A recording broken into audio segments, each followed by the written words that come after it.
Hello everyone and welcome to Bombs, the format or March of the Machine traditional draft. Uh, I said that because it's a really a bomb-tastic format. Of course, there are multiple bomb rares in this format, thanks to also the special sheet with the multiverse legends that can also yield some nice bombs. This isn't not though. But yeah, let's see. Invasion of Gobakan. When it enters the battlefield, okay, so basically it doesn't take a card but makes some spell more difficult to cast, but it has only 3 defense, it's a 2 cost. Beginning of your end step counter. Okay, I'm taking it. I mean, you just start getting counters on every creature that survived an attack. Yeah, I think it's worth trying. Artistic Refusal is nice. Collective Nightmare is really first pickable removal spell. You could maybe even take these over this, but I wanna test this. I wanna test this battle here. But yeah, the Collective Nightmare is an amazing removal spell, and I think better than any common could be. So even though I didn't check through all the commons, it's very unlikely that I would take a common removal over that -3/-3 with Convoke. What's this? Invasion of Chandler. Return up to 3 target permanent cards from your graveyard to hand, and then yeah, it's actually not that good for 5 mana. It's very slow. Of course it's sort of like a draw 3 for 5 at sorcery speed. And then defeating this battle isn't even always gonna be so amazing because you might be able to just pay for all your spells by that point, but you don't have to defeat it. It's also a mythic rare, which I kind of want to pick for collection purposes, and it's a card I would be playing if I'm just for trying it. So I'm gonna put it to my deck if I end up in green, but I think I would take the Hoplite probably over it if I wasn't interested in mythic completing the set by doing these drafts, but that's how you have to do it if you want a mythic complete a set. You basically have to grab a mythic almost always where you see one. But it's something that you don't that I want to do quite all the time. There are some scenarios where I will not pick a mythic, but in this case I took it because this will be a card I will be at least interested in trying to see if that is too clumsy. 5 mana for that effect, I mean. Alright, this pack is really good because, well, there's a Botanical Brawler. I could take it because I have a green and a white card in hand. This is a really good Signpost uncommon. And I think I'm going to take it, but Volcanic Spite is just, I'm not sure is it the best common in the set, but it's just so efficient removal. Even sometimes you get to replace a card in your hand you don't need with potentially something better. But given my first 2 picks, I'm taking the brawler here, and let's see if I can make the green-white archetype work. So this enters with 2 counters, it's a 2 mana 2/2 trample. Whenever 1 or more +1/+1 counters are put to any other permanent you have, this will get a counter as well. That's pretty nice. And when you get an incubator token, you put the counters on that token, even if it's not a creature yet. This only cares about permanent, so this works with the incubator tokens as well. Okay, and then I see nothing that is green or white other than the Billy Rider. What's this thing? That's actually quite good. That is actually quite good. I am taking it. I am taking it because there's nothing for my first 2 picks here. Am I supposed to move?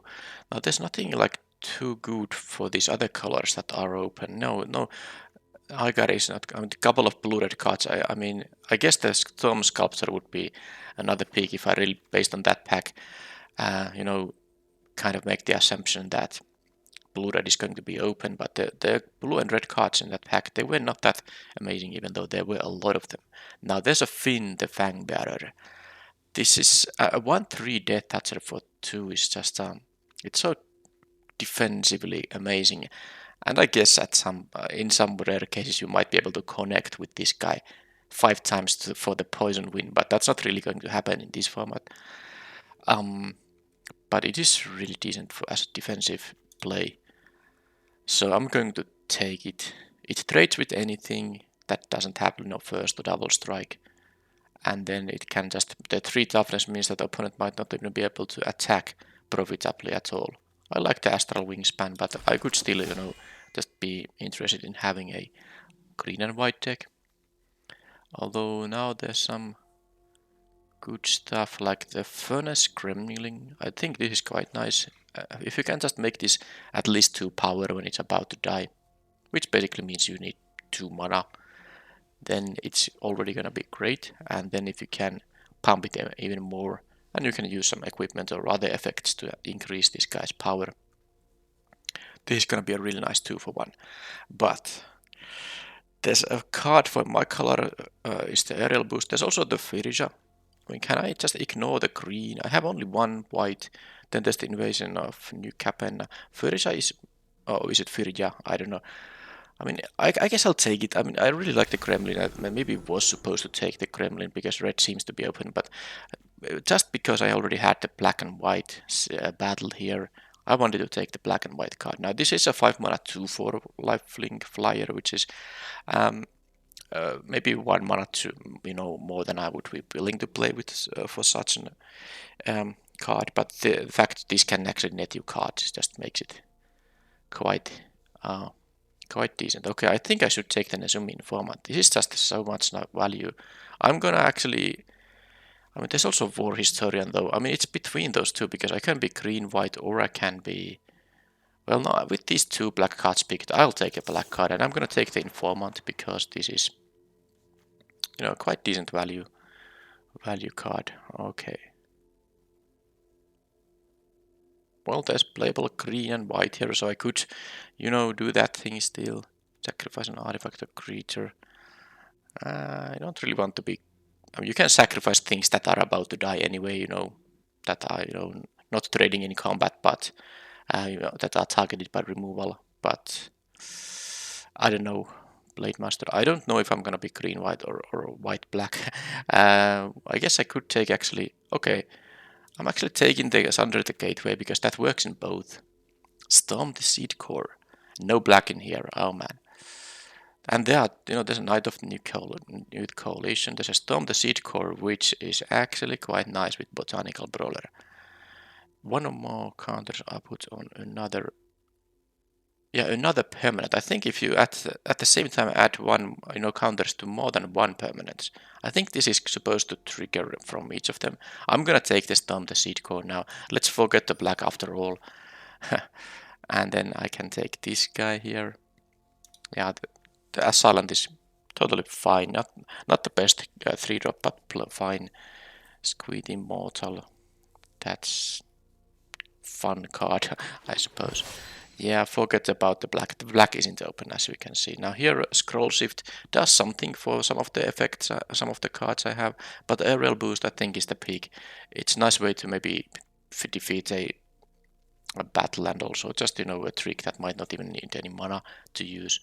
So, because Convoke does also allow you to pay for the colored portion of this mana by tapping a relevant colored card. Okay, let's take this thing just in case somehow I move to red. And Fertilit's Favor versus... do I want to have a 1 mana trick or a 4 mana trick? But this comes with permanent counters. Hey, I'm actually wanting to try the Favor. Also, it does combine with the my 2-drop quite nicely. That was a very late Dreadship. I don't know if I'm gonna be interested in the Seed of Hope. Oh, there's a Hoarding Broodlord. Broodlord. That's a card. With the Convoke, this is totally, doable, to pay for that. I wonder if I'm supposed to. No, I don't think I'm gonna do it, because the last cards in the previous pack, the black previous pack, black wasn't there really. I'm not supposed to move to black here, am I? This is the best card in the pack by far.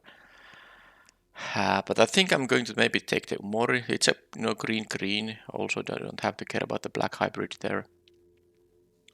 Because of 4/5, that makes some of my stuff cheaper. I'm not going to companion this, by the way. That would require an all creature deck, and basic lands. But I'm gonna take this because it's a pretty decent 4-drop after all. 4 mana 4/5 is a little bit, larger than you usually get from like commons. 4 mana 4/4 is kind of the default, but this time, but a 4/5 is slightly better than that, and you can still name like usually a creature, and then they will be cheaper to play. Alright, so there's a volcanic spite, there's another collective nightmare. Look at this pack, there's a streetwise negotiator, which is just 2 mana 3/3 or something better if you feel that as another creature should have the counter. There's a cosmic hunger. There's also mythic rare, which I kind of want to take, but actually this might be the kind of a position where I'm not taking the mythic rare because this is not going to be played. I mean, I took this because I'm gonna play it. This I wouldn't be able to play. And Streetwise Negotiator, amazing 2-drop, combines well with the Botanical Brawler. I like it more than the Cosmic Hunger right now, but it's so funny. I'm passing a prime quality black and red removal spells there too. Invasion of Theros. Or God, Demigod. I mean, you might not have any of those. And then it becomes into a 4/4. Which is not gonna have a lifelink or indestructible, or even draw me any cards. This is not really going to work in limited. This is definitely not a. But I mean, rares usually aren't made for limited. But this is not the pick. But what could be the pick is Renata. I mean, I don't think I'm gonna take another Storm the Seedcore. There's the Halberd here, 2-drop and a Potent Tracker. I like the Tracker more, just accelerating. This is good, 2 mana, mana accelerating thing. I'm gonna take that, but there were a lot of decent options for me there. Here I think the Valkyrie Lancer is good. I'm not sure about the count of knights, exactly 0. Wow, so this is actually just a 3/3 for 3 right now. How does my mana curve look like? Well, it does look like I could use a black, a 3-drop, but I'm going to cut the black because I'm not gonna play the black. Right. What to do? I mean, there's not really a lot of options here. There's a very good black 2-drop here. I'm taking the Lancer just to have a 3-drop, and who knows, maybe I'll find a knight here somewhere, which I'm going to be playing. Phyrexian Sensor, well, I don't wanna, because this is a symmetrical effect. This will affect me. It's not great to hose yourself. Jumping Kabu, Hollow Hopper. I have some force here though. Although only one of them is a creature, I think I should take the Kabu right now. And any pack up creature is nice with the Botanical Brawler, but I don't want to draft around a single card that heavily because you would have to draw the single card. But if I find another copy of a Botanical Brawler, that would be great. But this is not the amazing pack. I should take the 4-drop here because it's really kind of the only option for me. Alright, well, there is a knight. Yeah, this black removal, this is not as good as the ones I've seen, but this is still totally a fine pick. But yeah, this is really flowing in this draft. A white. I mean, I have some backup and ways to enhance this guy. Double strike is actually good in here. Yeah, I have multiple creatures with backup. So, of course, if I can increase this guy's power even once, it's already gonna be quite strong. I don't think I like this scout guy though. No, 1 mana 1/2 really. I think I should take a Warrior, and this can block flyers at least. Marshal of Zhalfir quite late. Okay, let's take the 3-drop. I think I should have enough, 3-drops. Curve-wise, this all looks fine. Now I just need to get some as high quality cards as possible. How about this thing? No. Another favor? No. I think I'll just take the Herd Beast. A 5-drop doesn't hurt when I don't have anything else than the Invasion of Chandler here. Another Jumping Kavu, Dune Shaper, which requires 4 mana or 5 mana, 4 mana and 2 life, or 5 mana to become something. That's just a 4/3 actually. I'm not too fan of this card. Defector. I think it's either gonna be the Kavu or the Knight of the New Coalition. I think I'm gonna switch it up. I'm gonna take the Knight. It does synergize with the Lancer, but of course it doesn't synergize with the +1/+1 counter stuff. Blighted Burgeoning. I don't think I need this kind of mana accelerating. I can take the Lifelinker 2-drop here. That's fine. And a Knight 2-drop favor. I like I have now some Knights, so this can pick up first strike occasionally. And then I think it's time for a scroll shift. Nice little trick. Vengeance Earth, this has the it must be blocked clause. So sometimes you can use it as removal, but I don't think I want to have it now, because scroll shift actually does synergize also with stuff like the Knight of New Coalition, and I'm not sure how many ETPs I have, but every backup creature is potentially some nice combination, giving me some instant speed action with the +1/+1 counter and the ability it confers. Still not gonna play the Sensor. I might try. No, this is the Convoker. This is not the mana producing one.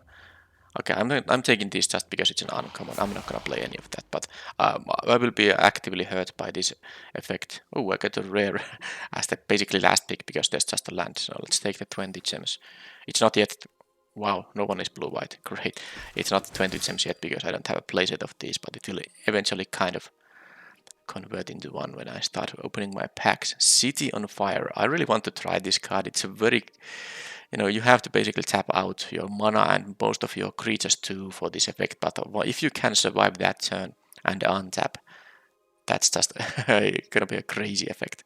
Triple damage for anything.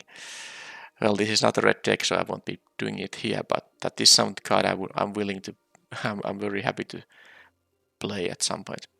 All right. That's Phyrexian Samurai.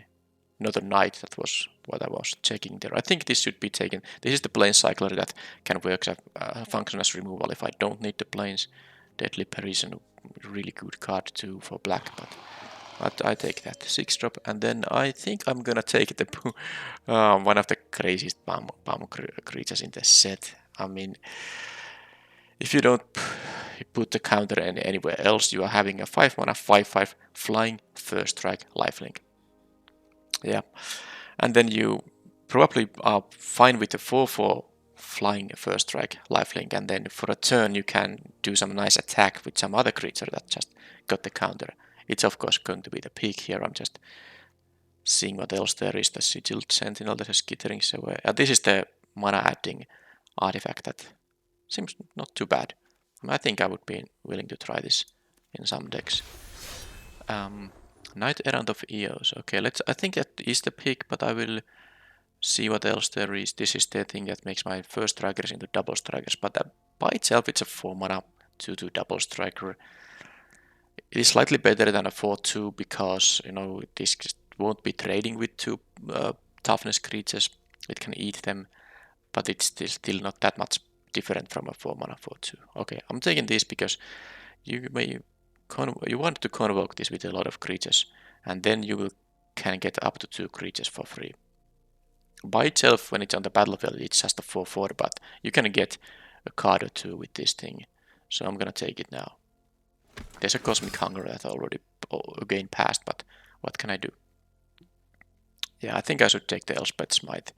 This is not usually the kind of effect you are too happy to run. I mean, it's definitely like a second-grade quality compared to removal spells that just outright, target the creature.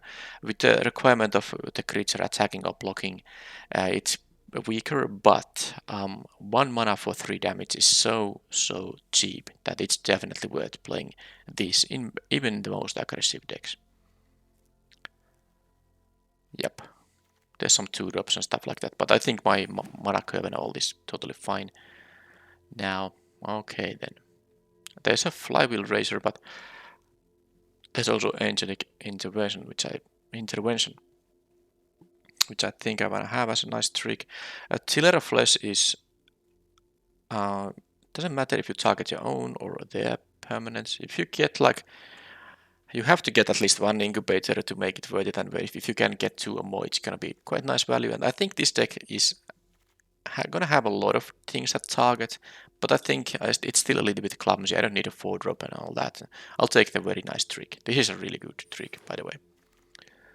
Okay, I said I want to have another Botanical Brawler, or I think I said if I get one, it would be great. And now, of course, my deck is already very well, has a very nice amount of synergy for this effect, and I was lucky enough to someone to open this card and no one else being green white, or if they were, they found something better to pick. This is easily the pick here over even some stronger cards than I have here now, but this is a really good 2-drop for my deck. Phyrexian Awakening. So this is a 3 mana incubate for Phyrexians you control have Vigilance, which doesn't really apply on too many other creatures I have.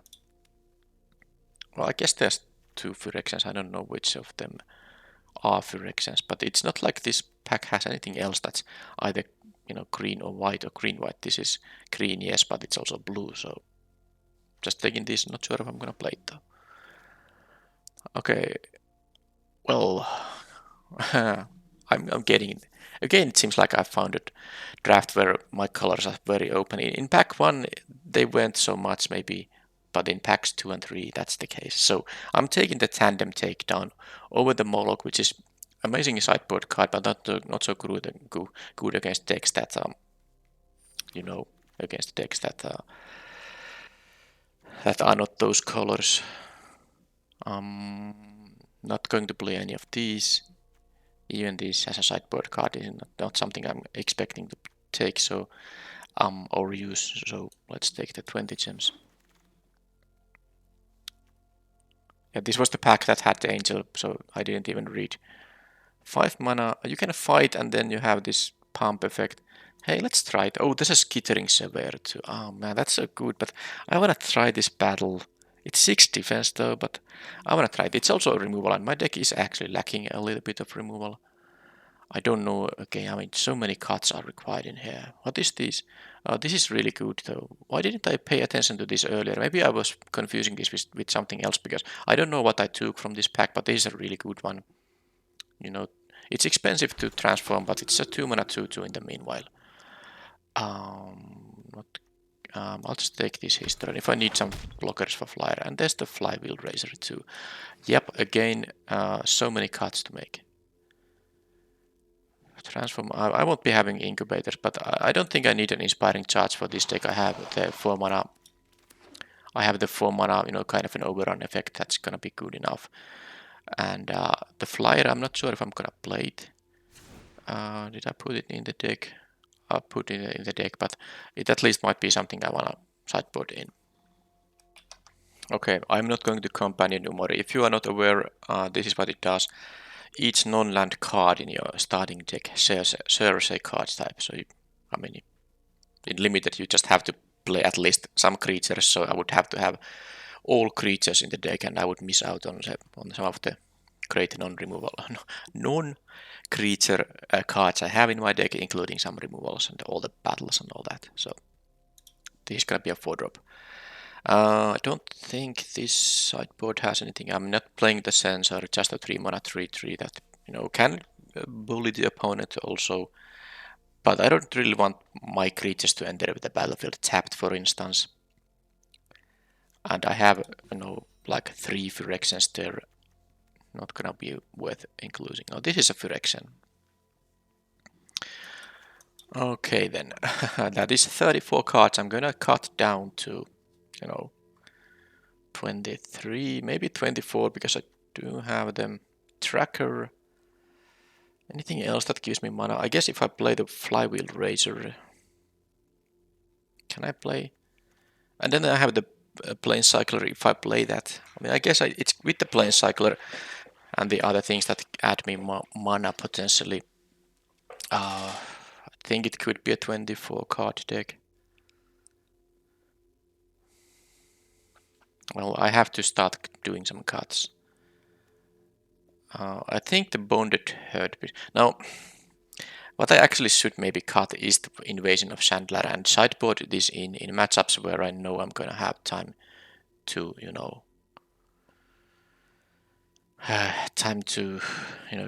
do this 5 mana thing.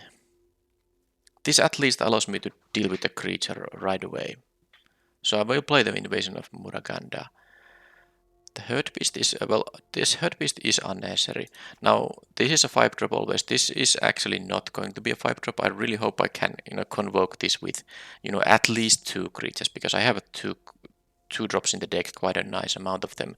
So I can find at least 1 2-drop with this from top 6. But I would ideally tap this tap 3 creatures to convoke this. In that case, I can find 3 drops with it. But yeah, this is not exactly a 5 drop, but I'm gonna still leave it at this 5 drop slot.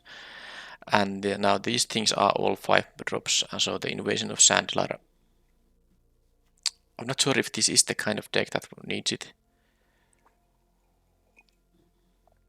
I'm actually going to cut it after all. I said I'm gonna play it, but maybe green white is the kind of deck that exactly doesn't need to play it. 3 target permanent cards. It is draw 3 of your best permanents from your graveyard. I can even do stuff like, plane cycle with this. Then it will be a permanent card in my graveyard and pick it up with this, and then I can, actually play it as a 6 mana creature. It's difficult. I kind of want to cut. I'm gonna put it in here as a potential cut.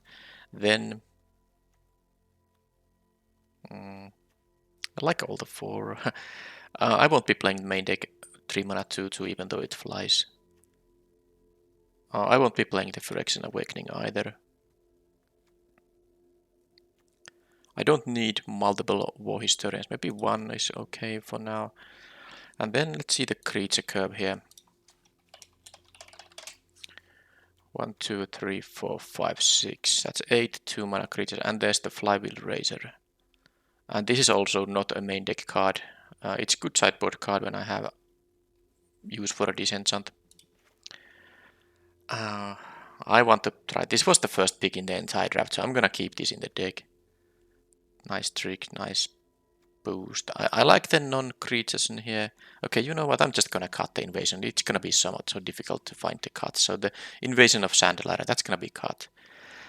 Flywheel Razor. I don't need the fixing, but I have some number of double casters. It could be useful to provide me those.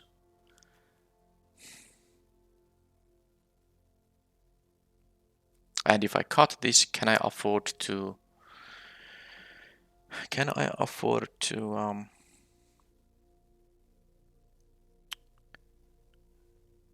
play 16 lands only? This is one of the ways to produce mana. Well, I need 4 more cuts. So what is I think I have to cut some of these 2 drops, which is the worst one. I think it might just be the Lifelinker here. Because this is just a 2 mana 2/2, but if you have access to 5 mana, it becomes a 3/3, which this deck can even have some counters, so it makes another copy of this when it's attacking. So basically you attack with 2 3/3s, but this can easily pick up counter in my deck. So I can attack with 2 4/4s, 2 5/5s. That's really good. So I want to keep that. I'm going to cut the Sanctifier though. And now I'm gonna... I kind of want to try this Fertilage Favor. I get a land which is not necessarily that amazing. It does fix my double caster requirements. If I have only 1 forest, I can cast a Favor. And this also targets a land. Sorry, not the land. It targets a player. So even if the opponent can interfere with the +1/+1 counter spot, this will still resolve getting me the land. It doesn't fizzle if the creature gets removed in response, because it targets. It has 2 targets. Actually, it can have even just 1. If you just want to have the land, you can choose to not target the creature or artifact at all. Okay, I'm gonna play this. I'm gonna play the Storm the Seed Core. This is just too good. This is very nice trick. For how many backup things I have? Sorry, this is taking a lot of time. You can just move to the, to the games with the search bar. But I don't wanna cut the recording if you are, interested in this process in detail. But the scroll shift is very decent with the backup stuff, because you can mid combat get the counter and the abilities related to that thing to some creature you prefer. I mean that's gonna make it some significant change in the combat. And then I can bounce, well, I guess some other knight for this thing to get a boost. This can get me a new token. I can. It's that doesn't. Yeah, it's artifact, creature, or enchantment. So you can't flicker battles with it. So for example, this would be nice to flicker, but I can't do that. Flickering this thing doesn't do anything really than untap it, because nothing would have convoked it, so you don't get anything but 0 mana creatures from, and then there's no such things. So yeah, I guess any 2-drops here that are really good with that. Not really. I guess I have to again cut the scroll shift. Maybe I will try to find the room for sideboarding purposes, because this is also, again, of course, a nice counter to opposing removal and interaction spells. But from the main deck, I think I should cut it. Is the aerial boost important? It is very good. I have 17 creatures, 9 non-creatures. Ah, man. This is so difficult. 2 more cuts. I require them. Flywheel Razor just seems like maybe the 2-drop to cut the most. And I think the War Historian can be cut in here. I have enough synergy for the Kithkin Billy Rider to keep it in the deck. Now, if I'm cutting this 6-drop, then I would probably just play 17 lands, so I don't plan on doing that. It doesn't really matter. Yeah, I'm gonna try the Fertilage Favor. 2 permanent +1/+1 counters and nice synergy with the Botanical Brawler. That synergizes with the Brawler. This doesn't synergize with the Brawler. I think the Aerial Boost might just be the cut. Yeah, I want to hit my 2-drops here. I want to play all the 4s. I want to play all these 5s.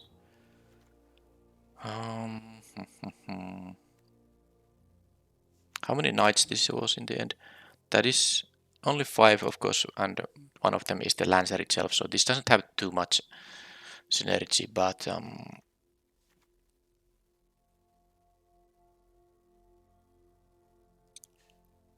I feel like I want to play all these 3s for curve reasons. Okay, Flywheel Razor after all. I think that's gonna be the cut. So the 2, I mean, I guess if I'm at 4 mana, I can also get the land with the Fertilage Favor to have mana for these things. And then I can still get the planes with this guy, and this can untap me lands. So I guess 16 lands is fine. So that means I'm gonna cut 1 more card. I really feel like the aerial boost is gonna be the cut. That would leave me with 17 creatures. Yeah, I mean, I guess it has to be it. I'd rather play the intervention and these things here. This is kind of a I win button sometimes, not maybe always, but it's really good with the double brawlers. I'm not gonna cut that card. Okay, I'm gonna cut the trick and hope. I mean, I could still maybe cut 1 more 2-drop, maybe even the Sunblessed Guardian, but this is so good when you flip it. So that's it now. What a difficult deck building, just again because I had so many playables. Yeah, I might regret not having the boost available, but it's not a boost involving +1/+1 counters, so maybe I can just leave without it. Okay. And I think the mana is easily 8+8. Yeah. I have an additional way to get the planes with the Plane Cycler. And I have these double green cards, but I suppose I mean, I want to hit the 10 to both colors, so I'm gonna play the even distribution of these. I'm not sure about the Flywheel Razor. I could still, replace some other 2-drop with it. I just like my other 2-drops too much for that. I guess the 3-1 is the worst because I don't have that many knights. Am I gonna ignore the knight stuff? So let's see. Okay, I'm gonna make some final, swap around. So I'm gonna cut the Cavalier and I'm gonna cut the Chalford Lancer. And now I'm gonna play the Flywheel Razor and the Aerial Boost. Okay, that's now. Because those kind of are like Knight Synergy cards, and I don't really have that in my deck, so I can cut them both. And this is the final build. Now I get to test the Flywheel Razor, which also helps with me, my double casting things, and also I'm having access to this extra pump spell, and I still have, 15 creatures. That should be fine.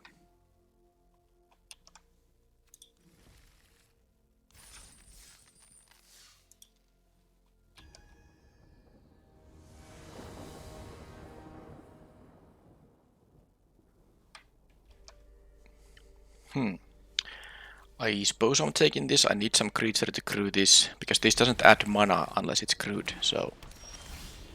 Okay, I have at least a 2-3. So you can play this on turn 2, and then your 3-drop can be tapped to crew this, and this can attack if you want to. Okay, no 2-drop from the opponent, at least yet. There's something that they could cast based on the stop. Anything with flash, maybe? Forest cycling, yeah, that's of course not flash, but you know, can be done on your opponent's turn. Right, how about the 3-drop? Because I can just trade this with anything you can trade with. I don't need the mana adding ability. Although I can use the Elspeth's Might here too. Oh, that's nice.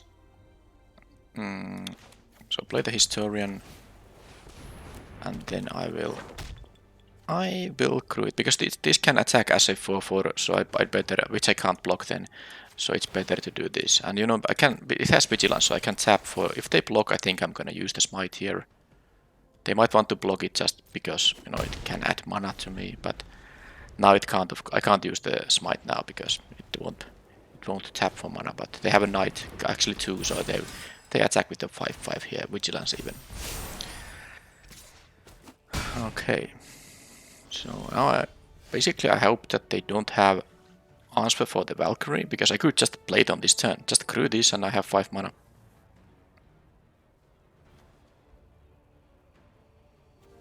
Oh, they have the... okay. Yeah, now that they have a permanent counter here, that means I can't kill it with the Elspeth's Might. Now the aerial boost can be used there. I don't really feel like going with the Boonbringer right now. I don't need it, I'm not dead here right now. So I should actually just play this guy and offer...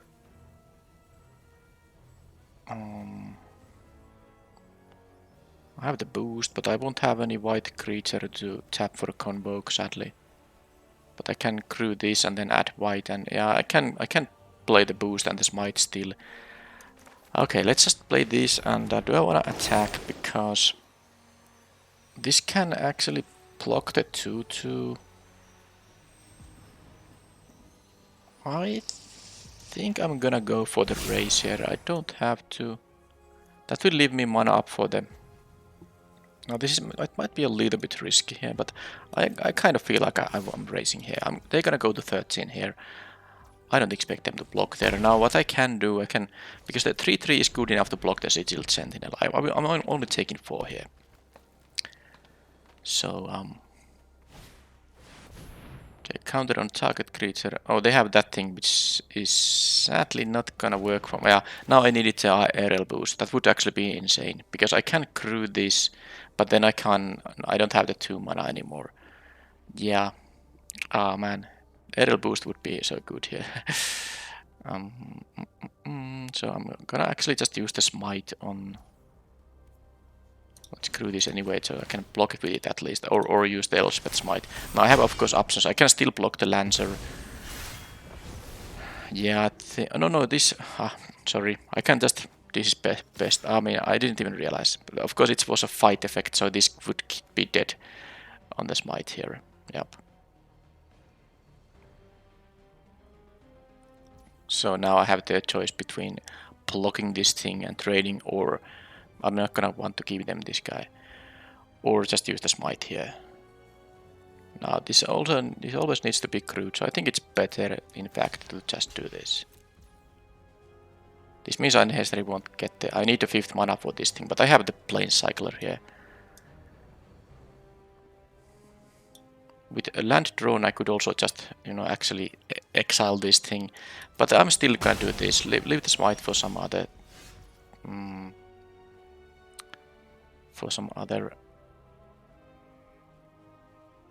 okay then.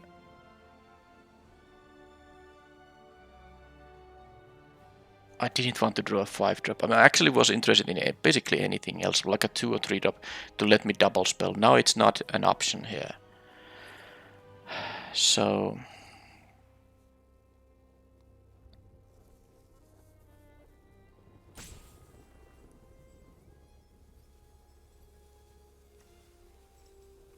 yeah, if I did use the Smite instead.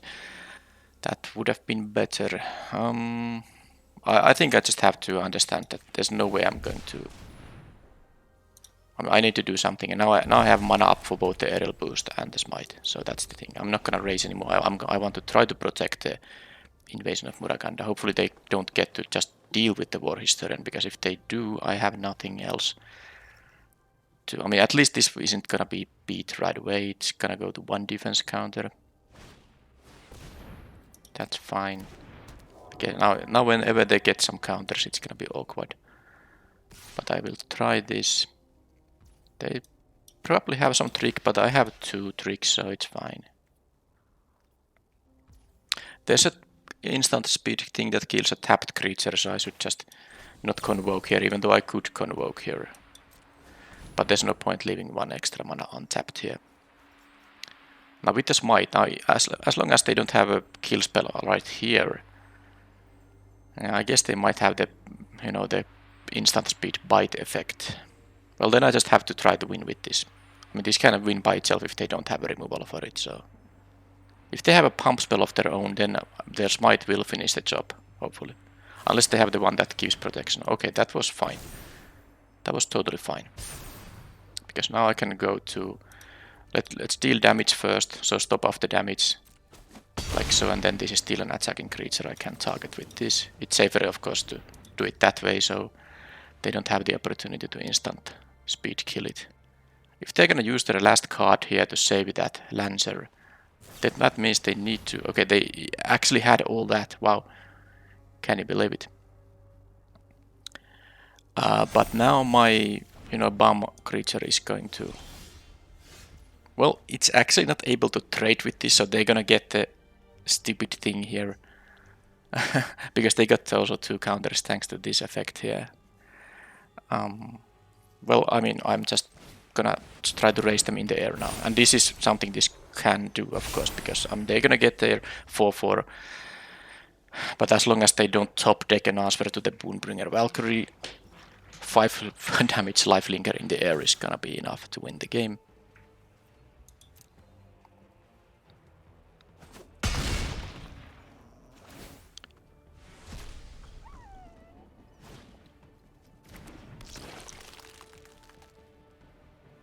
They had an empty hand, so if that's not like the pacifism effect or something, good for them. This will that only works on their combat, so because this can target my things too, loses all abilities and gets +2/+2, but it can't interfere with this lifelinker attacker here. Okay, I got a Death Toucher for the Lancer. That's really nice, but it can become a creature without abilities. But I'm gonna gain 5 life here, so that's really good. I could just play this, no point. I'd rather try to convoke into something.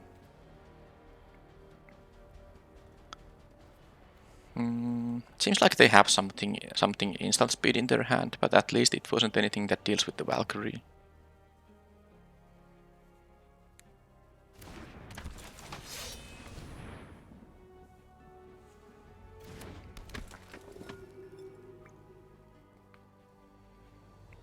So what's that? What are they playing in my end step? I'm at 20 life, I'm not gonna die that easily with the 2 blockers I have here. What is the thing they have? They have a Fertilist Favor. Okay, so they're gonna get 2 counters, actually 3... No, because this adds 2 and then +1 here. Alright. They can now tap also for a lot of mana, but they can make this into a base.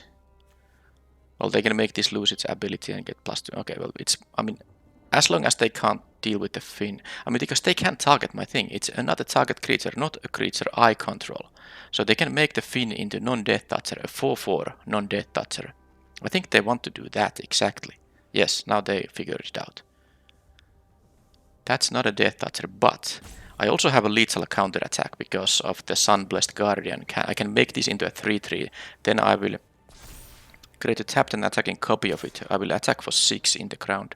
So yeah, this is what they decided to do, and now this has no abilities. I can of course take 7 here because the Boonbringer Valkyrie is the sick thing it is. Now they had another top deck. Was I able to survive?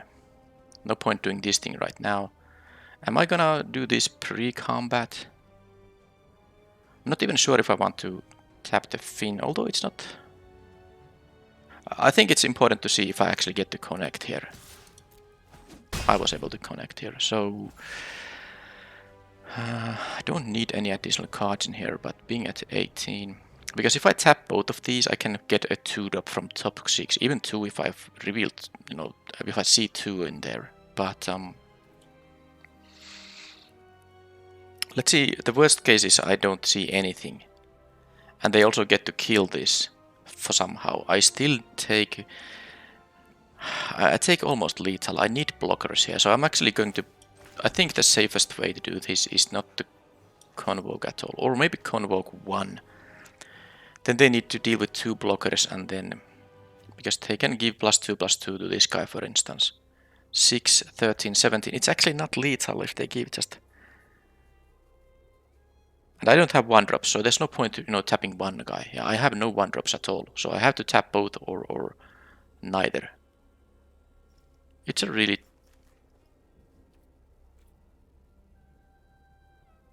I guess I'm just gonna do this. Not gonna... Well, at least I now see there was no 2 mana spells at all, so it was good that I didn't do it. Okay, well, Boonbringer Valkyrie, so I was able to wait until they had an empty hand and then played this thing. Now the stuff in their hand, yeah, this actually gives a reach, so the fact they used this before I played the Valkyrie was really relevant there. But we have the same deck, I mean, green-white with some counter synergies, but my sick Bumrer, you know, won the game. Unsurprisingly. So, scroll shift, no target for these disenchants, is there? Nope, not really. I need to sideboard anything, or do I? Lifelinking 2-drop might be interesting if it goes to that race situation, the flywheel racer. I'm wanting to try it again. This is good to at least reset their counters, because, you know, when this dies they will get the creature back, but it's good to exile things that have gotten some counters. This is definitely not the kind of slow matchup where I can play the Invasion of Chandelar.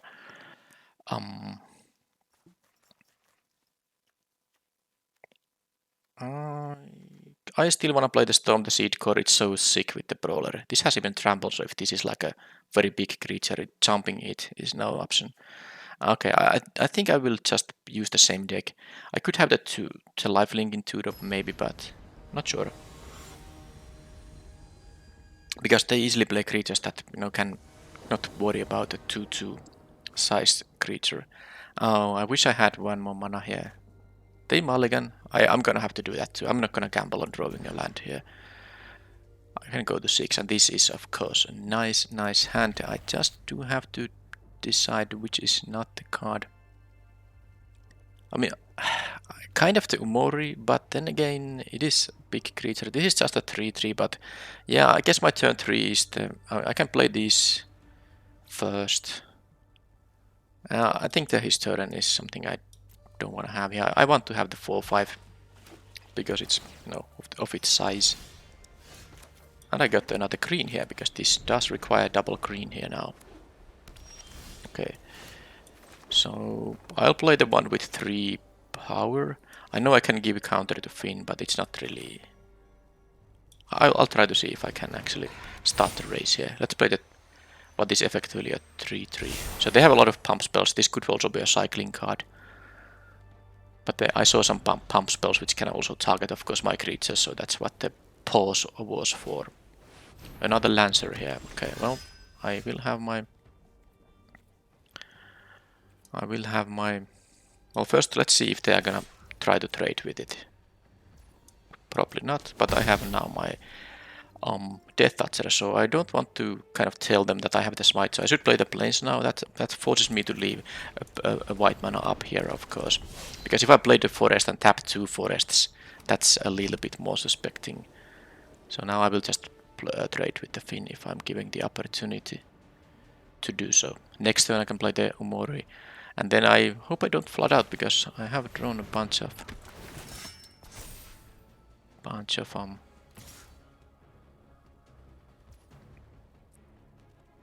lands now. Okay, so I'm gonna make them use the tricks that help against the Death Toucher, right? There's the it gets protection from green now, doesn't it? Yeah. So sadly, it's not good enough to. The smite isn't gonna do anything here now because it won't be getting dealt any damage. So it's still a 5 toughness creature. Now there's the invasion of Gobakan, which I sadly cannot use now. Okay. No, because I can't attack into this, which is no. The vigilance is really relevant. I still should have a creature because those are my expensive stuff. Yeah, this has only 3 defense, so it's quite easy to flip it. Every creature that attacked is gonna get. Yeah, they have more tricks. I'm taking the damage now. I'm not gonna block with my 4/5. I want to be able to attack myself. Okay, so I get to see what's in their hand, and it's gonna be 2 more to cast. So that's because when this enters the battlefield, I look at the opponent's hand, exile a non-land card, and they can cast it from exile, but it will cost 2 more to cast. So this is fantastic. The fact I drew a land is not so fantastic, but they might be unable to cast the card unless they do it like now on this moment, because they can cast it in response. But then oh, they can untap that. That was wow. It was the untap trick. How annoying. Well, not much I can do about it, right? So, I mean, I'm not gonna use the smite here too. I mean, I guess I could use the negotiator to attack into the 3/3. They would just trade here because they could block with this and then I use the smite. But no, it's just not gonna happen. Wow, they had the untap trick, but I mean, at least I was able to force them to use it. I'm not gonna use the smite on that thing. I definitely need to try to beat that thing there. Okay, with Fertility's favor and the Elspeth smites, this should be now great. They might actually choose to not block at all, but I can take the counter attack with the Elspeth smite. I can cast both of my spells now, and this was such a nice draw. That was amazing. So I just get to do it all. I don't get to flip my thing, but I mean, it's really they're gonna have a 2/2 and I'm gonna have both of my creatures still. So I'm going to make this into a 5/5 and I'm gonna kill the lifelinker so they don't even get their life. That's fine.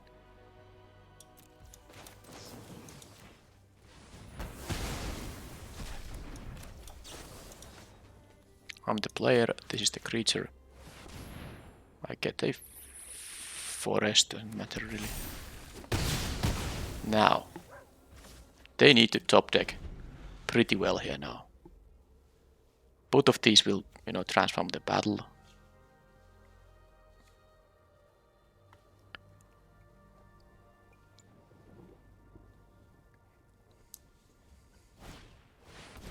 Okay, they have a 6/6 which gets a vigilance. I mean, can you believe it? They got another vigilance thing and now I'm actually dead here. Ah, what a top deck. The fact it gives him vigilance was great. I mean, I have to sacrifice one of these guys to flip this, and it will have a counter on it. I can't even do that. Wow.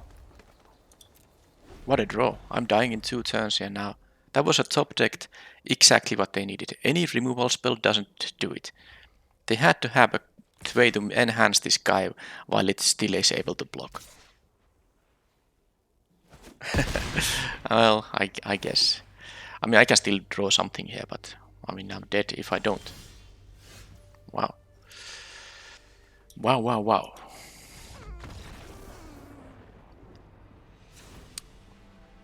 I wonder if that was the only card in their deck that can do all it, because like I said, a big creature here, I guess if they had a big creature that does the same thing, but how big of a creature can they play with 5 mana? Some bomb creature, I suppose.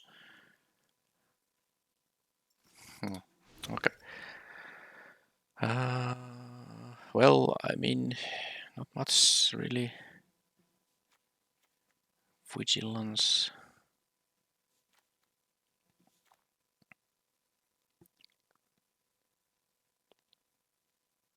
I had multiple outs, so the tandem takedown would have worked. Alabaster host intercessor, unless I did. I don't think I cycled it in this game, it wasn't the game one.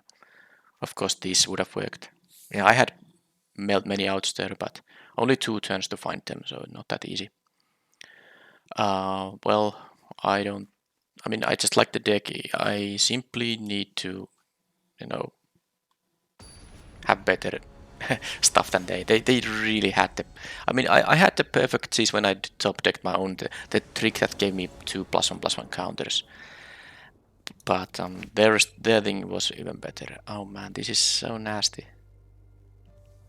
Green with this. I mean, I can play a turn 3 War Historian if I draw a land. I can't keep this. Wow. Okay, I'm gonna keep this because I have the Flywheel Racer and the Tracker. So I just need to, find any land. If I don't, I lose, and I'm not gonna go to 5 here. If I draw a land right now, I think this is an amazing hand, which is easily able to win. This is the other thing that can happen, but I mean, what can I do? I think I tried best here, tried my best, and now I'm getting just, mulligan 2 unkeepables. I mean, I mulliganed into what is kind of an unkeepable, but with being a little bit luckier.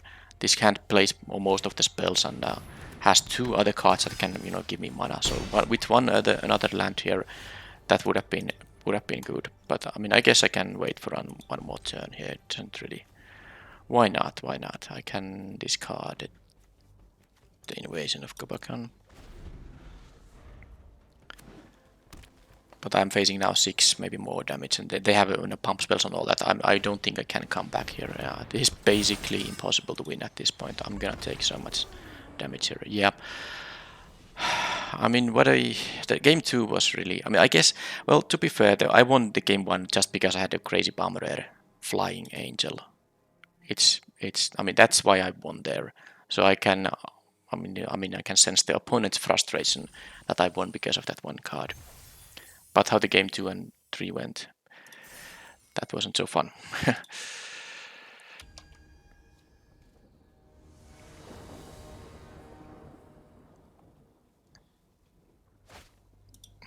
Okay, can I keep this? I guess I have 2. I'm on the draw and need to find 1 more land to be able to play these things. And if I don't draw lands, I might hit 2 drops. So there's more than 50% draws in the deck that allow me to have a play on turn 3 latest.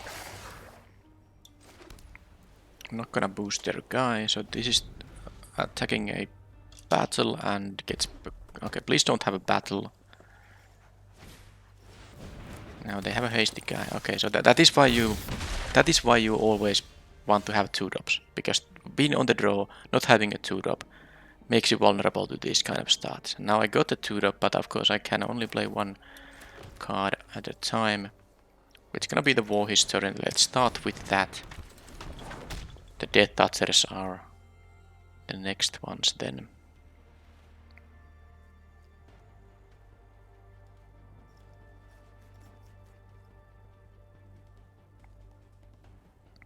But yeah, all I needed here is to have a turn 2 drop, but at least they weren't able to, continue the attack. So now, if they have a burn spell, wizard, or a giant that deals excess damage, they get to draw a card. That's not a wizard or a giant, neither it is. Not the Agar itself, of course.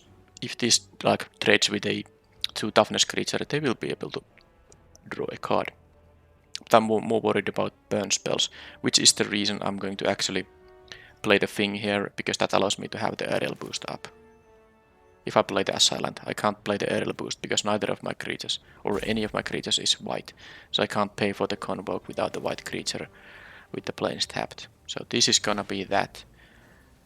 Why are you opponent? Sorry, not opponent, but why is the game like that? They wanted to tap the white for that.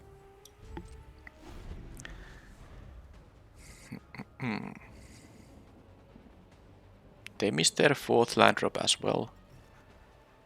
And of course I have my Valkyrie now, so if I'm getting ever to the point in the game where I can play this when they don't have that many cards in hand. Okay, it's gonna be good. Well, they had no place there, and I got my land, which is really good because that allows me to keep playing creatures and having them mana up for the aerial boost. There's no way I'm attacking into that board. Now I kinda could with the boost and the intervention both being up, but I don't need to do that. Although, wait a minute, I can do one thing actually, I didn't realize. I can give the War Historian a counter. Now I don't have the intervention up anymore, but I still have the aerial boost up.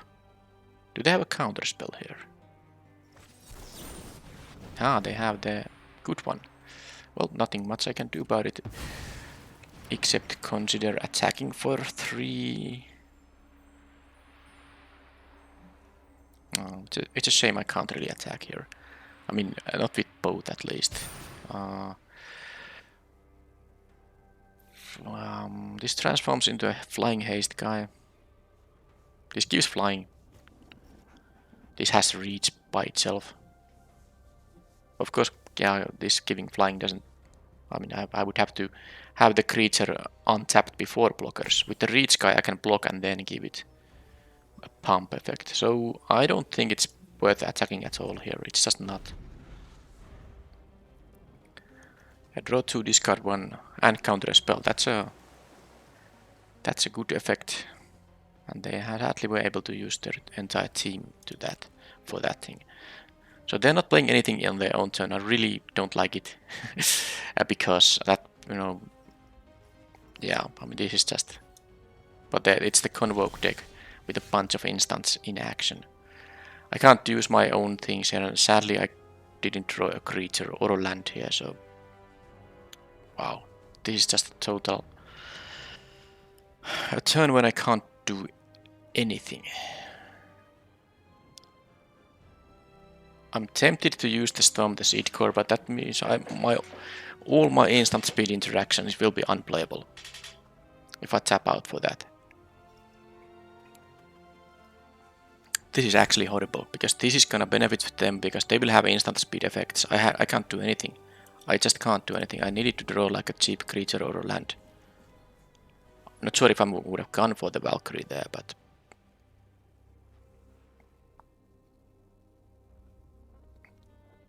there's no play for me. What can I do is I can attack, or I can play the Storm the Seed Core. Those were the 2 only options there. Deal 6 damage there. Well, I'm gonna give it protection from red, right? So they would also be, actually drawing a card here, which I don't want to happen.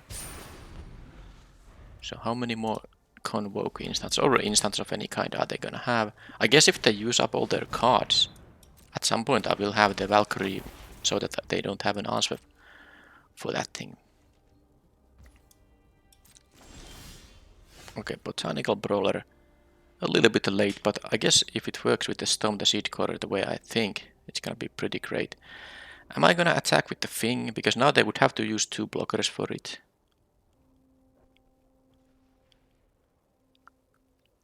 And I will have mana up for both the Elspeth's Might and the Aerial Boost after playing this, even if Finn is tapped. So I think it's gonna be... I try to do the, the poison counter thing, that they can't take this 5 times.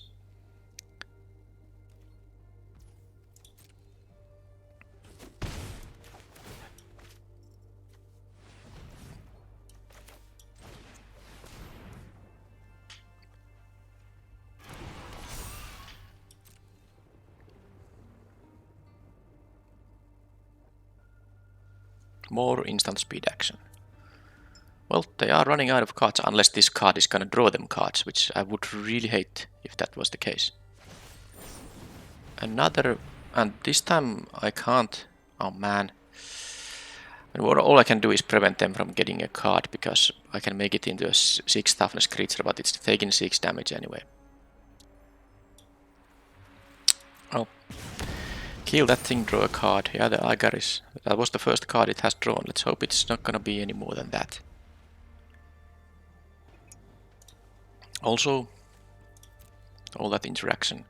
And they were stuck at 3 lands at some point. Now I'm also stuck at low land count, but that means that they will keep having spells and interaction, and of course if they deal with the Valkyrie, I'm just gonna... You know, that's not good. They will transform that guy now. So... I could do the aerial boost here.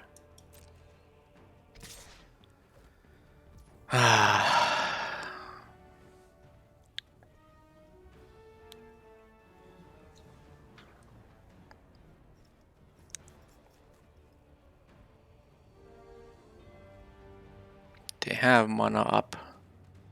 And they, of course, if they have some convoking effects, that's gonna be nasty as well.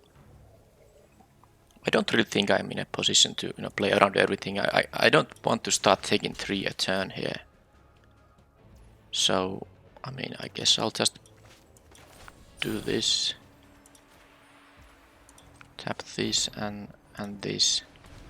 This leaves me the smite mana up, but if they can respond to this with the burn spell, like deal 3 damage. Okay, they didn't do that, so this is actually... Wow, this worked. I needed that to work. They didn't play on land pre-combat. Okay, well, first benefit from for the brawler, so let's play the Skavu, let's see if it gets countered as well. I'm gonna give a counter to the War Historian, maybe. Doesn't really matter which one it is.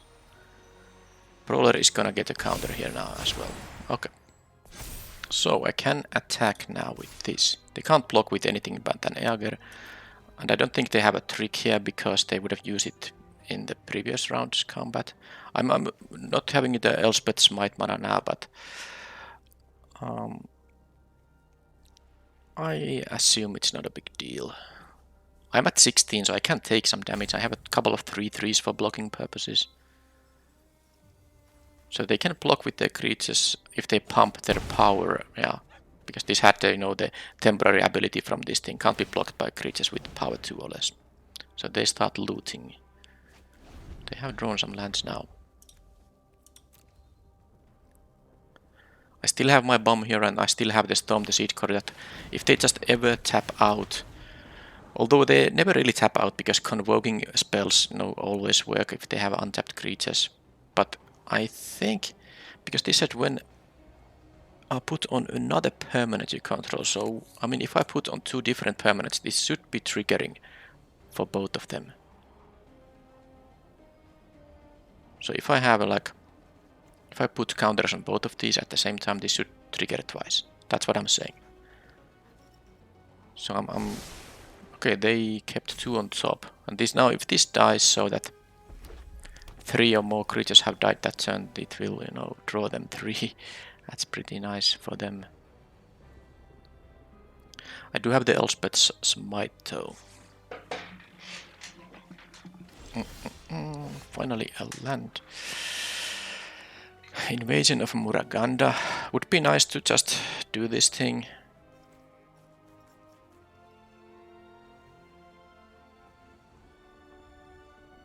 Would be nice to play the Valkyrie, for sure. I think that playing the Valkyrie is the safest thing you can do here. So they can like counter, because I can make a flying lifelinker out of this guy.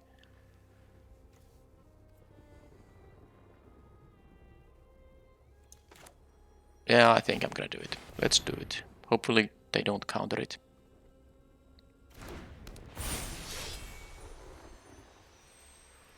And this will trigger the brawler, of course, and now I'm gonna attack for a bunch in the air. Don't really want to attack in the board, having an Inga there. I'd rather them not to draw 3 cards. And now they have to just deal with the Valkyrie. Now I'm finally in the kind of a good spot where they have to actually do something or they just lose, because the Valkyrie will obviously kill them in 2 attacks. And if they do something, I mean, they're gonna run out of cards at some point, but they kept 2 on the top when they scryed 3 with this thing, so I assumed that land wasn't it, so they had a land in hand they discarded. Now they have both of the 2 cards they kept on top are things they want to have. Okay, Chandra, Hope's Beacon. Do they kill X damage to each of up to... Oh, they can kill 2 of my guys. Oh man. Well, I guess it's fair that they have that, because they're gonna kill the Brawler and the Valkyrie here, leave this at 1 loyalty, and then I'm just... Yep. That's exactly the sweet spot, dealing 2 damage to 2 different things. I think I can't win now.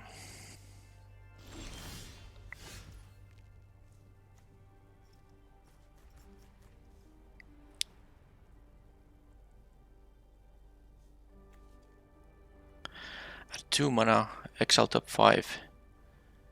Oh yeah, they're gonna be able to get probably a free spell there too. So I'm going to... Man, they had to have a thing that deals with 2 of my 4/4s. Oh well, I mean I can't. I mean I had a Bumrare, so they have a Bumrare. It's totally fair that both of us have. So if I can make this into 6/6 Tramplers. I can make this into an 8/8 Tram. Okay, 7. Can I have a Victor? Because they have only... Because I can kill one of the 3/3s, and then because this can't be blocked by anything else than the 3/3s. I think I'm gonna try it like that. That should be... I mean, I have to just go for it, right? I'm gonna make this into... Because there's a small chance I'm gonna win here if they don't put both of the... No, that's actually not... cancel. That doesn't work the way I thought it would work. No, it doesn't, sadly.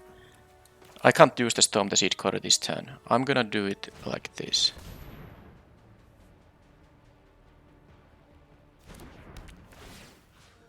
And they still have a card in their hand they wanted to draw, which is really awkward. Well, I mean, I just have to do this. So, get rid of the Inga before it draws them any cards, right? Seems fine.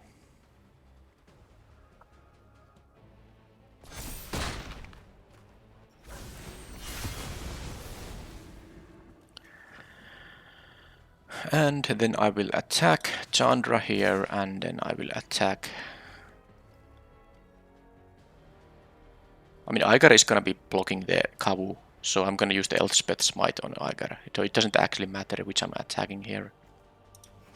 So, guess I'll try to get me...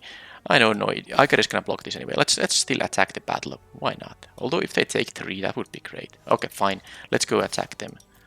But Igara is gonna block it. And I just hope that they don't have the tricks for it. Chandra will die though unless they jump it. They might jump with the frontliner. Just hope that whatever instant they have is not gonna, you know, make this into a horrible disaster.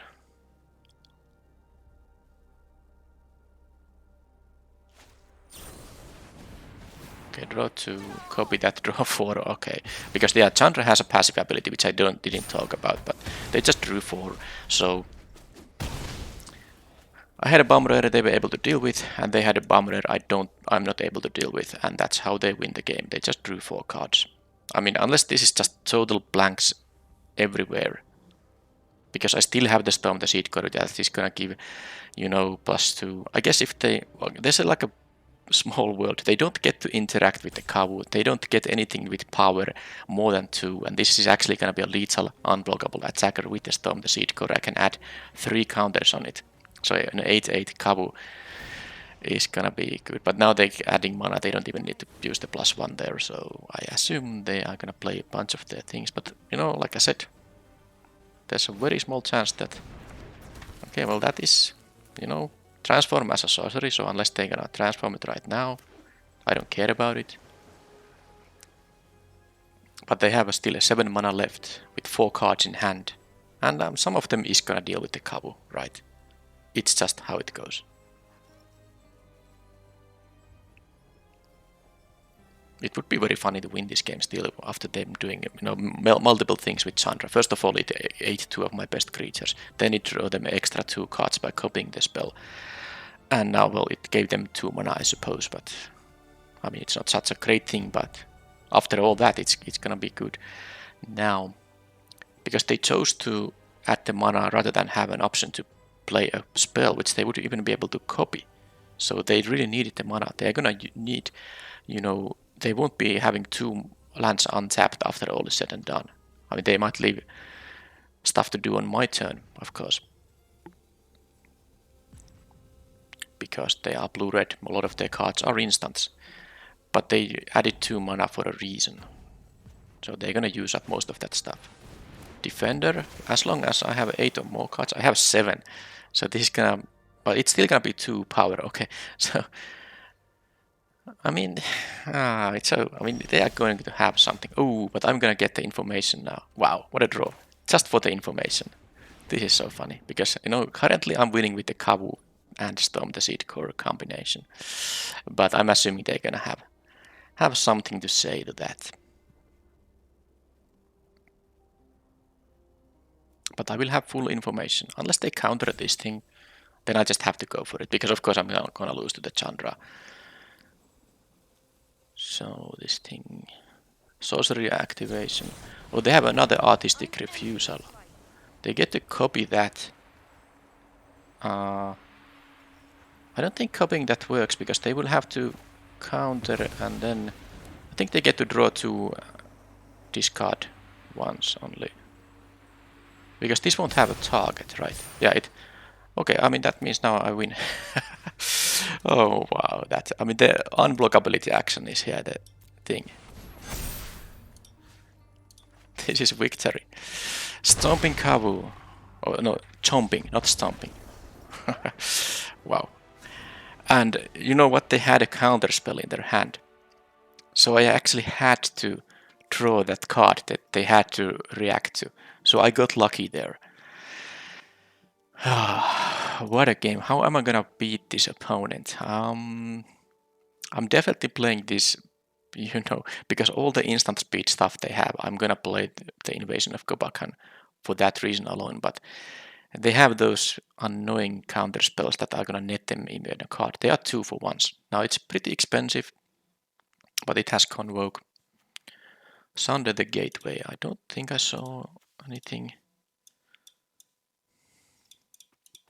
Do I want to play expensive stuff like the Invasion of Muraganda here? Do I need to try to win fast? Because while this does interact, but they have so much instant speed interaction that the fight is not really that good. I think I'm going to cut that one for the reason. And I'm going to play something like I don't know, Scroll Shift could be good against the stuff they have. I'm gonna play actually Scroll Shift. I can counter their removals with that card. The Lancer, more 2-drops, something like that. Don't think. They have to, you know, deal 6 damage to a creature, so big creatures aren't gonna be that amazing here. I think this is fine for now. Don't have that amazing things. Because I think I have to win fast. They will have the better late game with the cards. They have 2 of those counter spells that net them a card. They have the Chandra. They have the draw 2 instant. I'm gonna have to win fast. This is at least a starting hand I can keep. That is at least. And they did mulligan to 6, by the way. Yeah, and they kept 6. Alright. I have some 2-drops here. I wonder if I'm supposed to... I'm just supposed to start with the Razor, because it can add me more mana.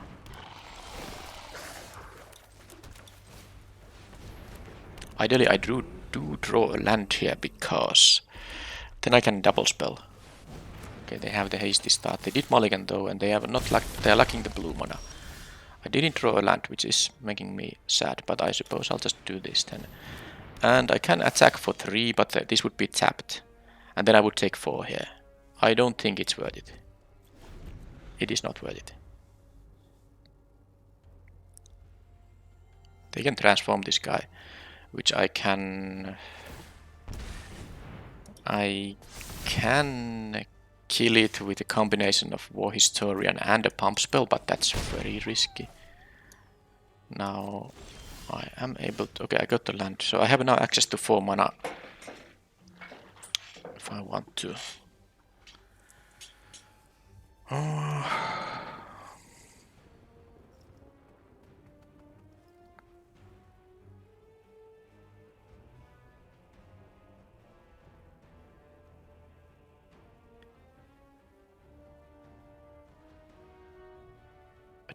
think I need the 4 mana here. Because I wanna play my double striker and then I can, you know, pump it. The negotiator pumping it is actually quite nice. This will be a 2/4 dealing for 1 turn dealing damage based on toughness. It's gonna be 8 damage. So I'm gonna do this. Yeah, I can only add 1 more mana. I could attack into this guy. I guess I'm supposed to. I don't know why did I do it now, like, you know, like this. But because I was supposed to attack first, but they were never gonna block it, so it's not really that big of a deal. I'm gonna go down to 10 here now. This will be a race. This will be a race indeed. The Historian has reach, but I will need to also get a Fertilage favor to make it into a 5/5 to trade with the, well, not trade, but kill the Skyflare.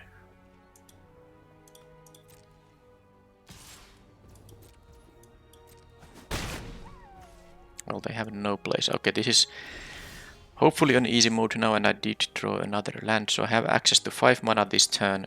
I think it's gonna be the Negotiator and the War Historian, so just negotiate first. Like this, and then I will... Actually, what I can do, I will actually do it like this now. I'm also offering to trade on the Flywheel Racer, because I can still play a 2 mana spell. I don't want them to jump the Billy Rider. At least if they jump the Billy Rider, they will take 3 damage. Yeah, so this is fine. I can still play the Guardian here. And you know, one thing is that I wanted them to not have access to all those creatures because they have a lot of convoking spells. So now I'm winning this race, of course, unless they have a way to enhance this guy's power somehow. But I mean, it's of course easy to win a game where the opponent mulligans to 6 has 3 lands of one type and, you know, nothing else after that. So with Fertilage favor I can make this into a 3/3. So if I just make this into a 3/3, I will have attackers. I mean, 3/3 to 7. They would have to block the Billy Rider if they have nothing. Because I'm gonna attack with 2 3/3s. That's 6, 8. Oh, it's 9. So it's actually lethal attack if they don't have anything. I can do it. If they don't have anything, this is a lethal attack. So, and if they have something, they eat one of my guys for free. Doesn't really matter. No.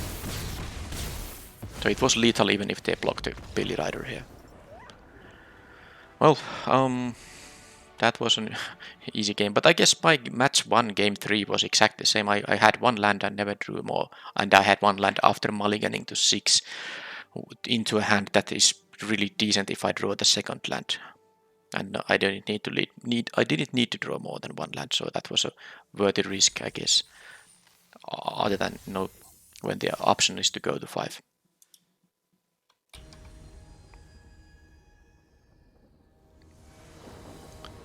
Okay, pretty tough matches. I haven't really been able to do much with the Brawler, and again I'm having this sort of...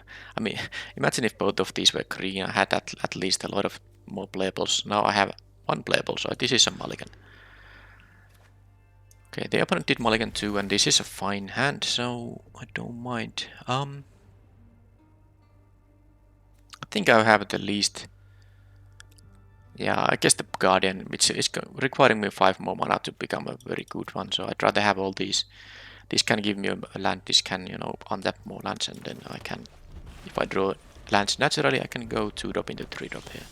Oh, that's nice. So let's do this because I want to keep untapping my lands. Okay, that's that 2-drop there. Yep, that's nice. So I can either play double Brawler or just the... I mean, I have no counter adding right now at this moment, so I'm gonna play the Billy Rider, and that's probably it. Kinda want to... I don't want to expose these guys yet. If they have removal, I'd prefer them to kill the Billy Rider. Okay, that thing comes back every. So they can, unless I could pacify this, which I cannot because I don't have a pacifism in the deck. That thing just keeps coming back.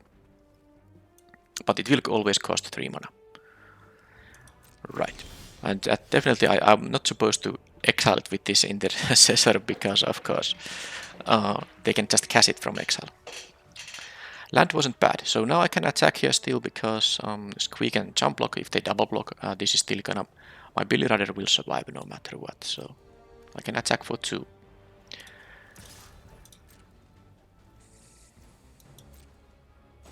Now all I need is...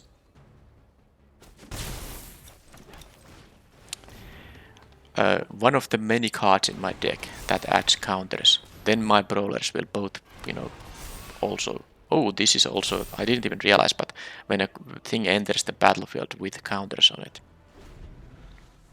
it will, it will trigger the thing. So the other one is already a 3/3.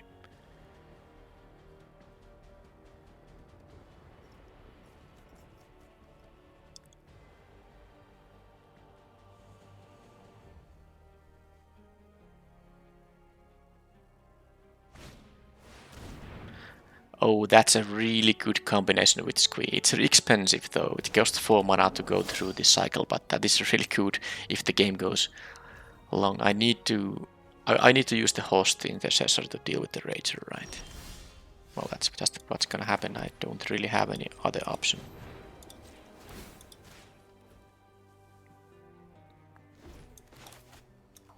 And then, I hope that a black-red deck doesn't have removal. Okay. At least if they sack the Squee now, it's gonna be, they get to draw a card, but then they will have just a 2/2 in there. They can also use the Squee with the Drek Recycler. That's very good for them. Now, I could, do this. They can trade with this Brawler here.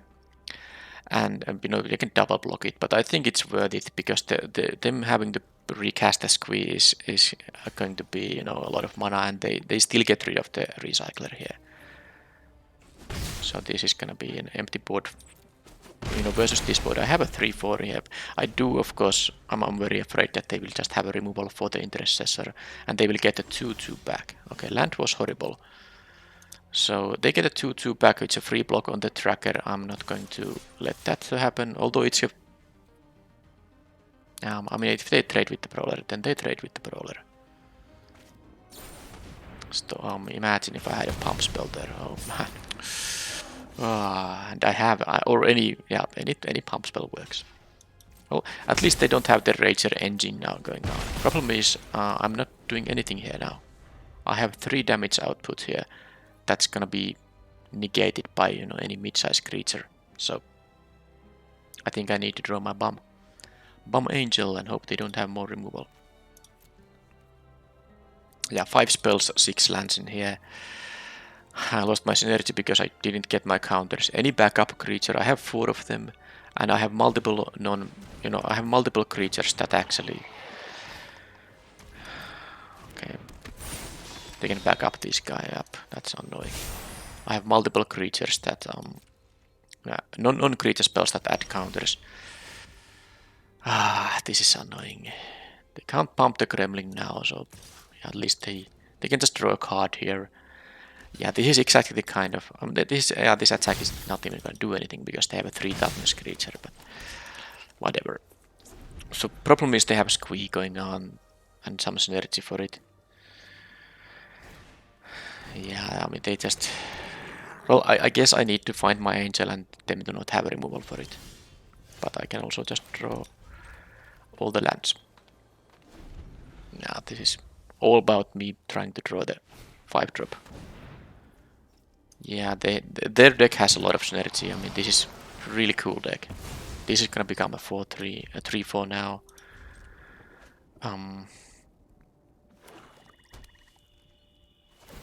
And there's not really much I can do. How many lands I have drawn in a row now? Anyway, it's 9 lands and 5 spells. Yeah, not the kind of mix that allows you to win games. And the opponent is at 14, so they are very easily gonna be able to raise now, because they can just... Yeah, that double striker makes their clock a lot faster. I take 6 now. Actually I take 9 because I can't even block the shade, because I am just flooding out here. Yep. Well, that was a non-game. I can see what they have. I guess I'm interested in seeing if they have the removal if I draw my angel. They have a Thrill Seeker too, they have a Gargant. Yeah, that's it. Even if with my angel I'm not gonna win here anymore. I have to just start jumping here just to be alive. Okay. Now, despite playing against black red, I saw only one removal spell. Their hand didn't have any either. So I'm thinking if the scroll shift is gonna be good or not. Sunday the Gateway doesn't do anything.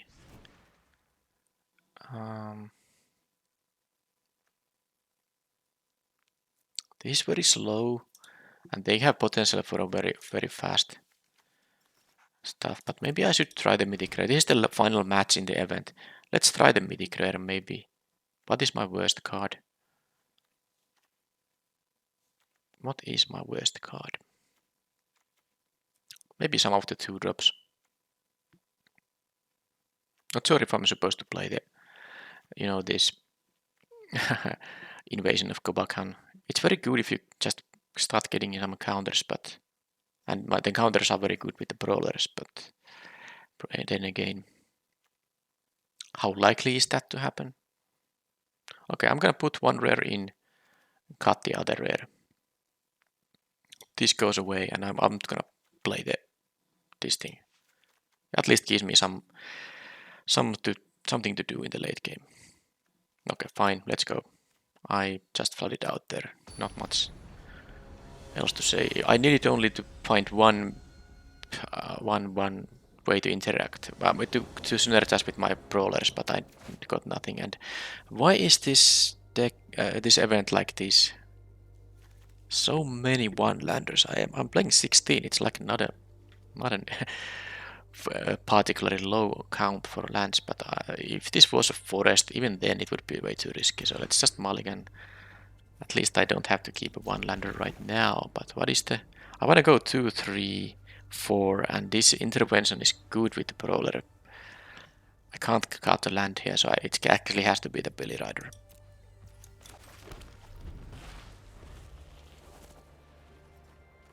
I mean, it doesn't have to be it, but I have a higher chance to draw more creatures than, tricks.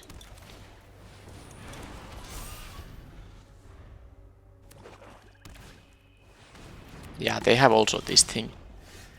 And I of course did draw a trick, so... Okay, that is a really good one. You cannot pause and read it, but it's good. Oh, they are actually... Wow, I didn't expect that to happen. I should be getting priority. I didn't expect that to happen. That's really... I mean, I was supposed to... Wow, because I mean, it can't... I knew it can trade, but I thought they are not interested in trading with this thing. So I'm gonna use the boost now. But I could have trampled over for damage. That's the point. They would be at 17 if I didn't auto pass. I think that was just a foolish move by me. Okay.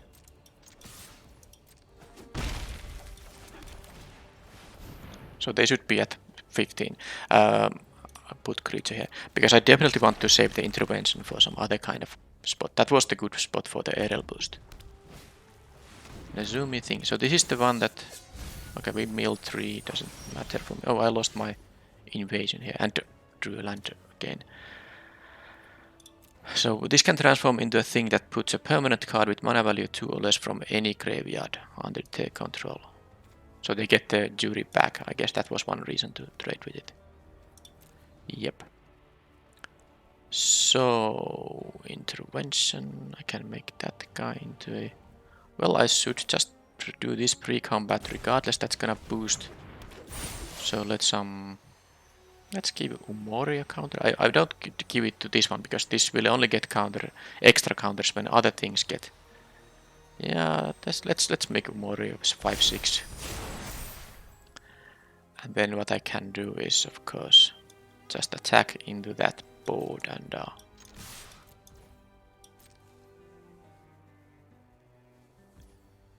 I was hoping they're not gonna block, because if they did, I would have just played the Angelic Intervention there, of course, giving a counter to the Assailant, make this into a 4/4. But now I can now actually have mana up for the intervention, so I actually might be able to win this game now, just based on what I have right now. If they're gonna use 5 mana on that thing and 2 life, just to get back the thing there.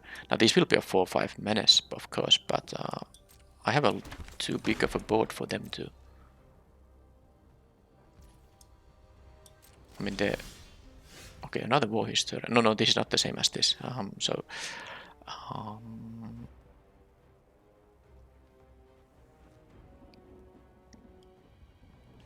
I can say protection from black, and then this will be an unblockable creature. Sadly, it's not enough. This would be a 6/7 pro black, and these are both black, so they couldn't block it, and they would go to 1. So that's not the way to go.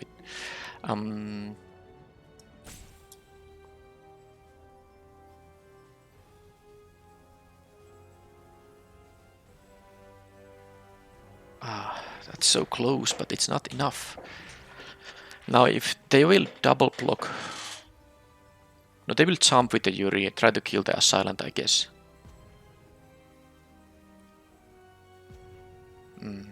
That's just gonna happen then, right? I'm gonna do this. They will jump the one. I guess it's fine. I mean, I will trade my Assailant with this, and they still have the 5/6 to deal with, and I have, I will have them. And they will take 2 here. That is fine enough. I'm not gonna save my Assailant here. It's much more important to keep Umori alive. Although I guess that Death Toucher is... No, it's gonna happen like this. Because Umori is lethal and I wanna have mana up for protecting it. And Umori is now just lethal by itself. If they tap out on a black creature, I would just make it unblockable with the protection ability. And if they try to kill it, I can protect it from 1 kill spell. That's a red one. So I can't make my Umori unblockable, but what I can do is...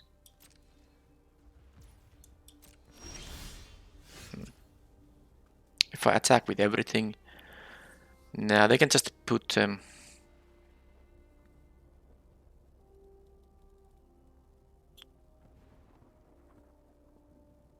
Yeah, I guess I just have to use my intervention in a way I didn't want to use it.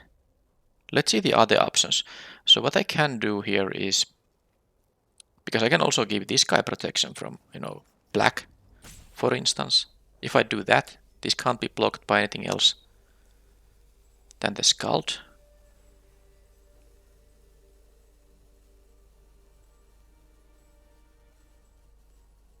But it doesn't really help me too much. This will be getting a counter, of course. So the Scald trades here, and then this is a 4/4, this is 5. Yeah, they have to... I guess they would go to like... It's still not a good use for it, isn't it? Man. If I make this pro... Oh no, I mean, they can just jump it. If I make this pro red, they have to actually block with the Flesh Wheeler here. Okay, that's right. If I make this protection from red...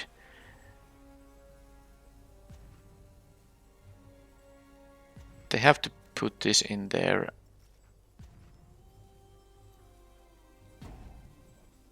Oh, kind of forgot. I'm losing my... Jesus. I think this is wrong. But, I mean, I think this is the only reasonable thing to do now. I don't even attack with this because they could eat it for free and go to 1. Now they will basically have the option to block this guy and go to... Yeah, and they have to block with the Flesh Weaver. Okay, yeah. So if I attack with this, they go to 1, but they eat this for free. I don't want that to happen. Man, that was really... I didn't realize I'm losing my... Okay, the trample helps here a bit. Okay, so now, because I almost run out of my timeouts, I thought I had one left. Man, so now both of these are lethal, so they need to deal with both of them, and that's not enough by itself. Okay, this is very good now. Now they can sack this to kill the Historian, but they can't sack it before blocking this Umori, so what I can do here now is just try to kill the thing. Unless they have an instant speed kill on the Umori, this will be a lethal. Okay. Wow.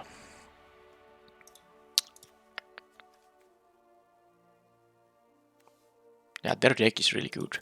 I think my deck is good too, but I somehow haven't really been able to... I guess in this game I got to synergize with this thing a little bit. Anything else I want to do is scroll shift. Now the thing is, I didn't see a lot of removal. I saw the 1/4 damage burn spell, and that's pretty much it. So I don't think I need the scroll shift necessarily. Yeah, I'm gonna just use the same deck. I'm still trying to play with my Invasion of Chandelara. It was my first pick in the draft, so let's give it some chances to shine.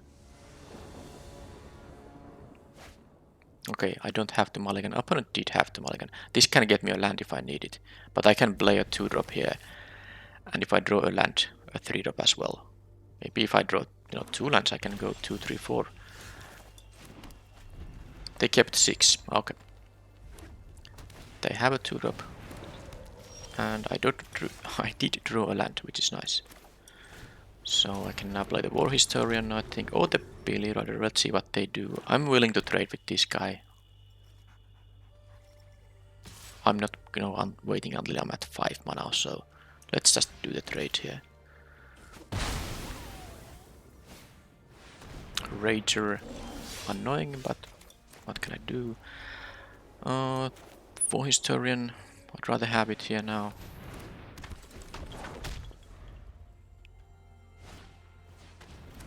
Okay, that they can... Well, they can draw a card with this no matter what. Now, how to kill this thing though? Yeah, the Rager is really good.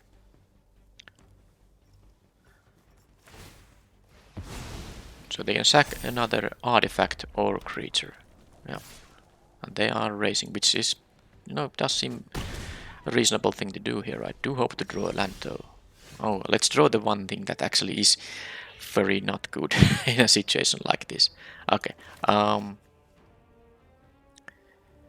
I'm gonna get the land here and play the Flywheel Racer. Not much else to do. They seem to have an effect of some kind. This is another, yeah.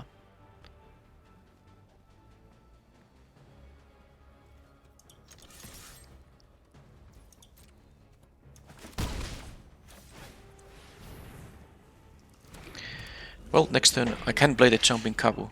And I don't mind trading all my stuff because I will get 3 permanents back. Oh, they get to flip this right away. This is horrible. Oh man. But they had such a good start. Oh man, this is gonna be a 3/3. Discard a card, create 2 elementals. All the creatures get +1/+0 and haste. And the elementals, they are not temporary ones. They are permanent elementals. And they can sack those things to draw cards with this thing. I need to get my...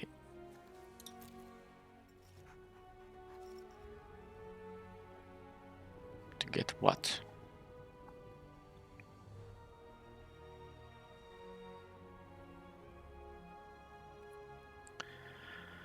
Well, with the Flywheel Razor I have mana up. I have an extra mana, so I do have 6.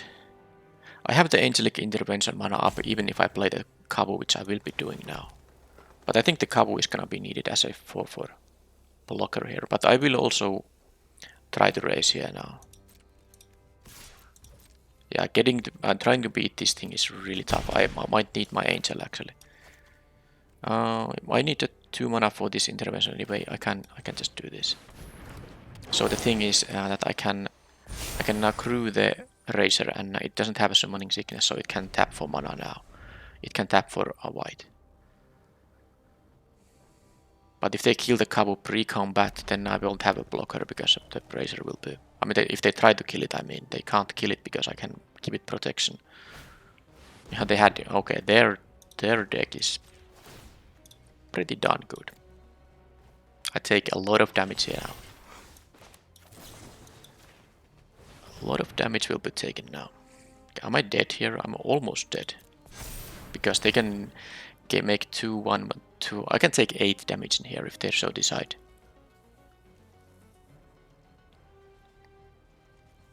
Wow, they actually went for that kind of a play. That's really interesting to me. They want to play defensively, which is, you know, kind of making sense because they have an engine giving them cards and creatures. Well, I have no more instant speed stuff, so all I'm gonna do here is just attack for 5. They can't jump block this thing with the 1/1 token, so there's at least that. They take 5. I don't know why they didn't attack on the previous turn. Now I can play an Umori and then I have 2 mana up, which is not... Oh, actually 2 mana is enough with the discount. If I'm willing to... Because I can crew this thing. Yeah, I think I should do that.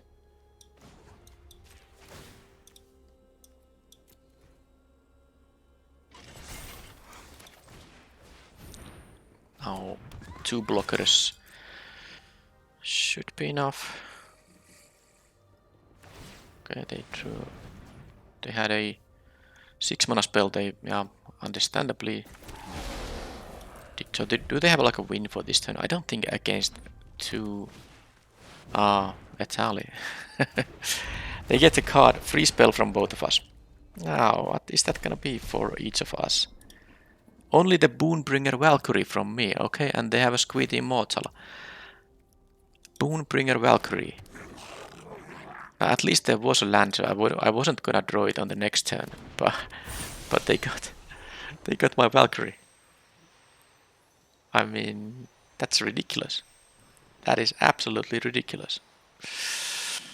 Hey, I started the video with Welcome to BO3 the format. And this Etali is of course one of them. It's 7 mana, but it's such an amazing card.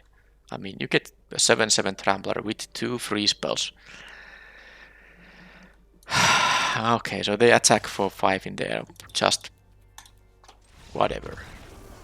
I'm not beating you after they get the, the life there, and I now know I can't get back my Valkyrie. Okay, I guess I could kill it and then return it with this, but I mean, in the meanwhile I have to deal with all that. They get cards from each token they sacrifice. Etali hitting my Boonbringer Valkyrie. What a way to lose.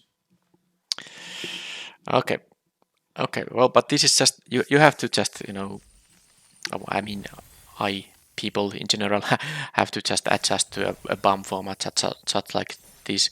I won a game with the BOM, I lost to this BOM now, which, it might be enough even if it didn't hit my Valkyrie. It was just ridiculous that it did hit my Valkyrie. But, I mean, it's just, there's nothing you can do.